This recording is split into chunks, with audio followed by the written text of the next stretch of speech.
Hello. So the case analysis that I decided to do was R.V. Zundel. So the summary on the case is Ernest Zundel published a book that denied facts about the Holocaust and was charged and convicted for spreading false statements under Section 181 of the Canadian Criminal Code. He appealed, citing freedom of expression. Some facts that I found about this case he wrote a 32-page pamphlet titled "Did 6 Million Really Die?" So that was kind of what he published to get him convicted. Another one was the pamphlet stated that there is no sufficient evidence that can confirm 6 million Jewish people died before and during World War II.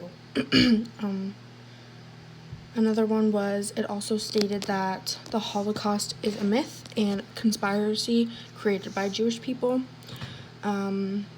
He challenged that case because it was a restriction of his rights, such as freedom of expression. So he thought that he should be able to write this book and say these things because of his rights and his freedom of expression. So the charter sections that are relevant are freedom of expression and then the fundamental freedoms. So just his beliefs that he can state what he wants. He has the freedom to express what he believes. So the decision reached out, and the reason for the decision was he wasn't guilty. The decision of the Supreme Court established that this was an example of concerning freedom of expression and the spread of false statements. The decision declared under Section 181 of the Criminal Code that he violated the right to freedom of expression. The charter was not justifiable and limited the freedom of expression.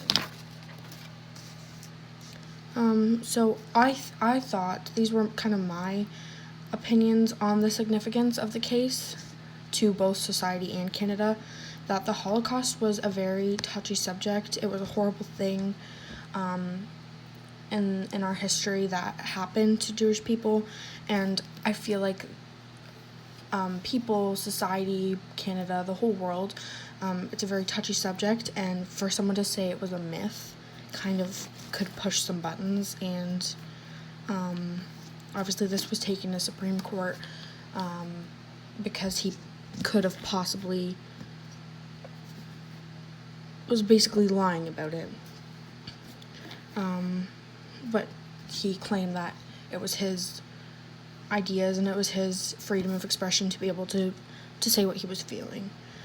So the detailed description of the rights violation, he was spreading false news, prohibiting willful publication of false statements or news that a person knows is false and that is likely to cause mischief to the public interest. So then there again, like, he obviously just wanted some maybe attention or just to cause that mischief to the public.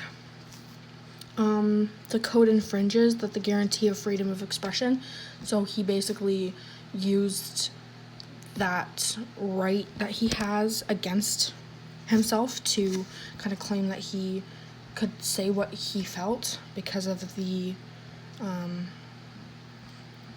code that says he can say what he wants.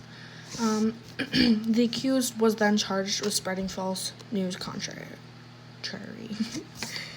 So that was kind of what I found out about that. It did end up being not justifiable, and yeah, it was kind of just a freedom of what he thought he could say and kind of contradicted what really was historically correct. Thank you.